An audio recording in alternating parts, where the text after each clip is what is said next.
counting calories sucks. So I'm gonna show you how to prepare a meal without counting calories and get enough protein. First step you're gonna do is determine your protein source. Examine your protein content. Check and see if there are added carbs and also fats. Now with vegan sources, it's very common for the protein source to have carbs, so you're technically not going to need to add a ton of carbs, if not any at all. If needed, choose your fat source. I'll probably use a little bit of olive oil for this, but if you're choosing lean beef or if you're choosing something like chicken, you don't need to add as much. Next up, you wanna add your veggie source, lower calorie vegetables. So that could be the bell pepper like I'm using, could be broccoli, green beans, cabbage. There's so many options out there. So let's say your protein source isn't like this. It isn't a vegan protein source, so it doesn't naturally have carbs in it.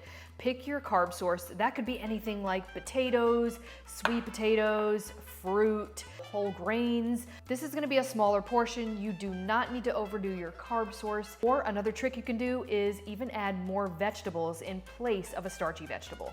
Now, depending on your goals, you actually want to aim for roughly 30 to 40 grams of protein per meal. Lastly, choose your seasoning to spice it up a bit, and that is it. If you're trying to lose weight, then eat till you're about 75 to 80% full.